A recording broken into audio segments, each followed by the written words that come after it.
You know what every single wildly successful, fast-going business on the planet has in common? They all absolutely need money. But here's the fascinating paradox about growth. You almost always have to spend money to make money. And if you look really closely at the titans of industry, or honestly, even just that booming local business down your street, you'll notice something kind of surprising. Successful companies rarely, if ever, use only their own cash to get to the top. Instead, they use smart, strategic financing. So welcome to this explainer. Today, we're going to unpack exactly how smart companies actually fund their growth. So, that begs the mystery question, doesn't it? If a company isn't just dipping into its own savings account all the time, where exactly is all this capital coming from? Well, the reality is that business growth naturally and aggressively eats cash. Before you can reap the rewards of a bigger business, you literally have to feed the engine. I like to think of this as the builder's blueprint, right? If you're constructing a massive skyscraper, you need raw materials way before you can lease out the penthouse. The exact same thing applies here. You're buying heavy equipment, you're paying to hire top-tier talent, renting larger office spaces, developing products, and funding aggressive marketing campaigns.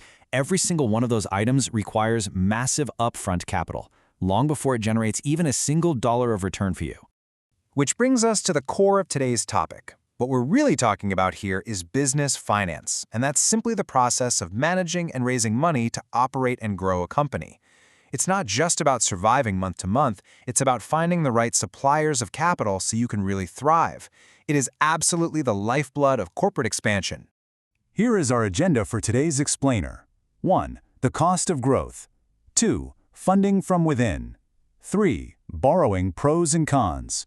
4. Selling ownership for capital. 5. Choosing the right method.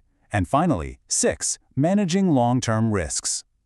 Okay, let's dive into this with Section 1, the cost of growth and why profitable businesses struggle without capital. Moving right along to Section 2, funding from within, bootstrapping with internal profits. Okay, so this might sound completely counterintuitive, but a company can actually be highly profitable on paper and still go completely bankrupt if they run out of cash while trying to expand. To avoid this, a lot of founders turn to the safest material for our builder's blueprint, bootstrapping. Basically taking your own profits and pouring them right back into the business. The beauty here? It is remarkably low risk. You take on absolutely no debt and you keep 100% of your company. But there's a massive catch. Your available funds are strictly limited to the profit you just made. So if you rely solely on bootstrapping, your expansion's going to be slow. A competitor who raises outside money could easily outspend and outpace you, while you're just sitting there waiting for next quarter's checks to clear. Section 3. Borrowing pros and cons. Basically, renting money through debt. So if bootstrapping is just too slow for you, a lot of businesses naturally turn to debt financing. Think of this like renting money. You get a huge pile of cash today to build your skyscraper, but you have to pay the landlord, meaning the lender, back over time with interest.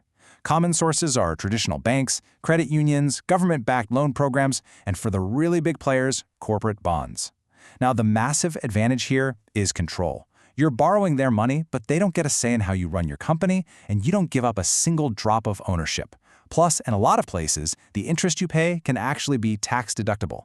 But, and this is a big but, debt introduces a very rigid, unforgiving element to your business, fixed, mandatory repayments. No matter what happens out there, even if a global event halts the entire economy or your sales suddenly drop by 50%, the bank still expects their check on the first of the month. This creates a really significant, long-term financial danger. If your revenue falls, debt can quickly suffocate your company's cash flow. Section 4. Selling ownership for capital. The equity exchange.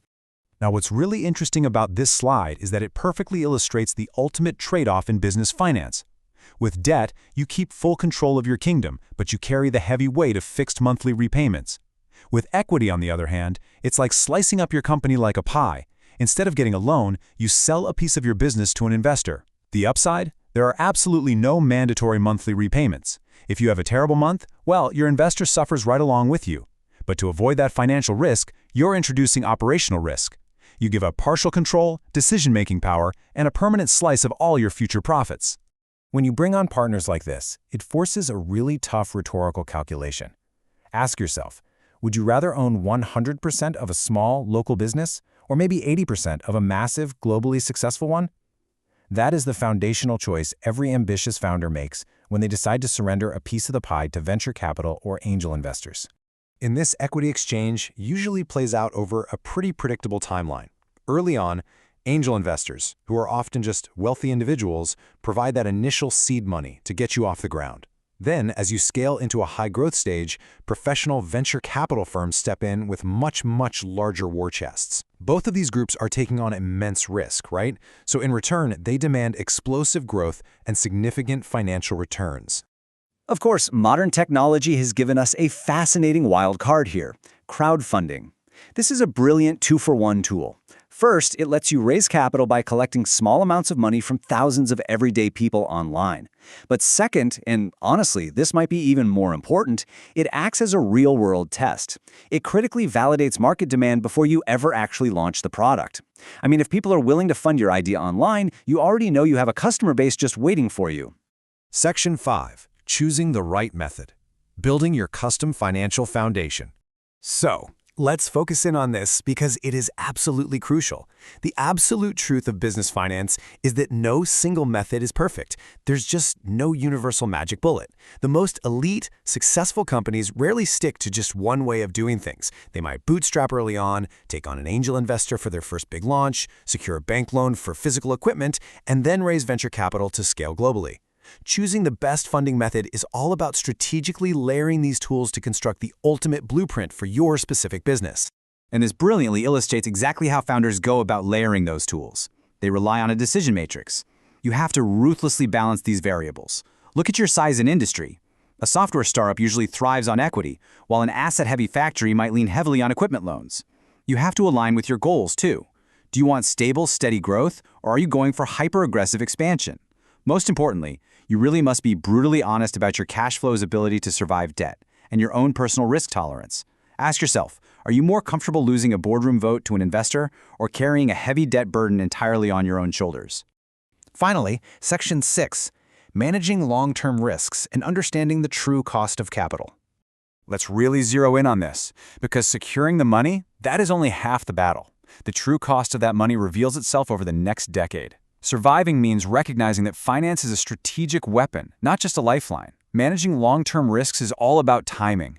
You don't want to take on rigid debt when your revenues are still completely unpredictable. And you definitely don't want to give away precious equity before your company's valuation has actually had time to grow. It's about leveraging the right capital at the right time to outpace your competitors, without accidentally driving your own business off a financial cliff. So, as we wrap up this explainer, I want to leave you with a really provocative thought to chew on. When it comes time to fuel your own growth, are you willing to risk your business to the unforgiving nature of debt, or are you willing to surrender a piece of your control to investors? Because ultimately, understanding business finance teaches us one incredibly vital lesson. Having the wrong kind of money can be far, far more dangerous than having no money at all.